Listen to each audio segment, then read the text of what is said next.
Okay, so what's up everyone? So, in today's video, I'll show you and we will talk about a Caerleon market prices, about refining things, about making things. So right now you can see I really lately found this possible thing, and in my opinion, everyone, like 80%, 70% people who play like me should use definitely this method. So basically, just in short, our like guild and stuff dropped alliance. We made a alliance tea party and stuff, but usually like you know that in a lot of like places and stuff, guilds are each other dropping territories, they're dropping each other's alliances and stuff, and the things can be messy. So what I usually did, I stored in either way in my base, or I stored usually a farm here in Mudpool, or a farm in Burton Lock, as well as a farm usually in Heart of the Forest tier 7s, and in Silken Montrolus tier 7s and stuff. So the thing what I usually did is put in the territories, and for example 3 days ago Tea Party dropped alliance, and I lost all my mats what I had. I usually like bring them to the base or to the Caerleon every 3 or 4 days. But yeah, it's happened that like yesterday I wanted to take them and we weren't in alliance. So basically my advice would be only put in alliance territories for 12 hours. So for example, I just wake up, I play for 12 hours, and then I stop playing, but before I go to sleep or whatever, before I end my gaming session, I take an ox. Either way, I go to the Caerleon and go to my base. So what I usually did is I crafted my base. So you can see right now we have some few tier 8 buildings, few 7s and stuff. So what I did usually, because I like the 20% return rate, as well as sometimes, for example, this building is really feeded.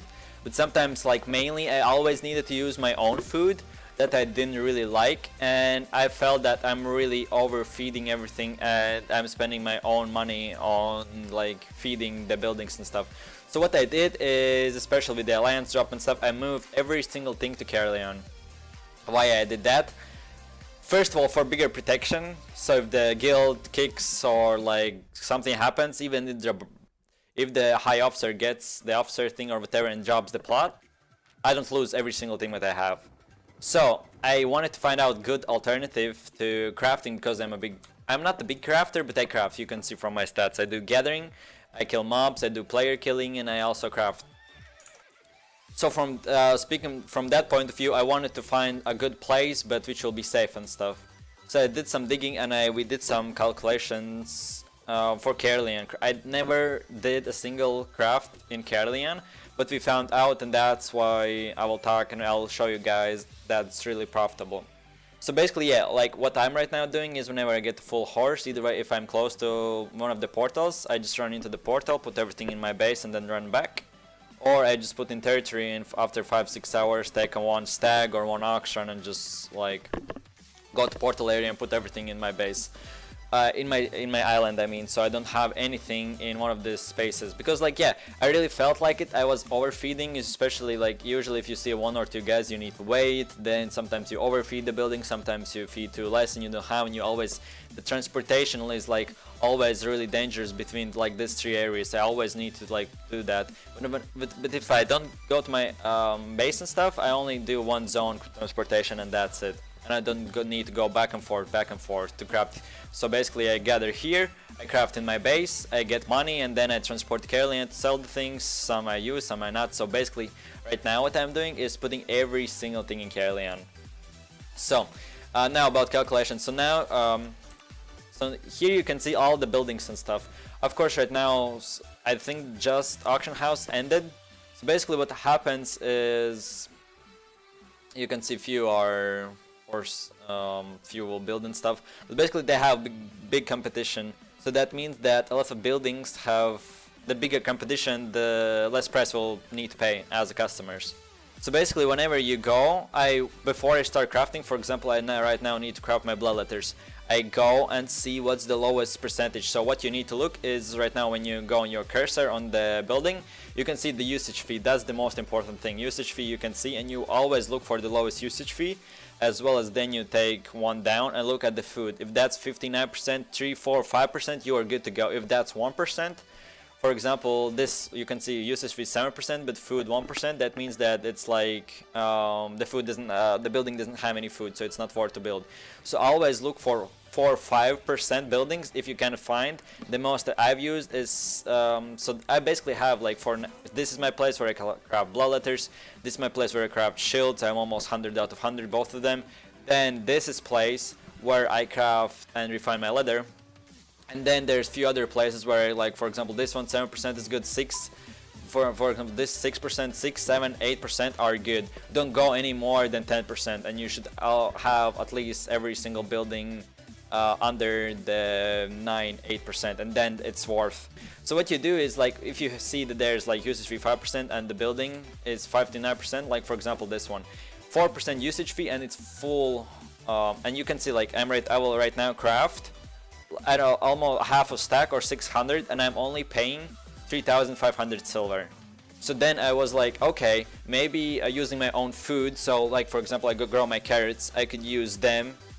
Or for example, let's say that I don't grow anything, so I just buy all my food and feed to the buildings. I'll calculate it that you basically can get, like for example, this would be in real life food or whatever, 5,000 or 6,000 silver. So you can like get, like, you need to pay less silver and you don't need to feed, so you don't need to worry about like overfeeding, not overfeeding, putting much or putting too less, or someone will steal your food or whatever.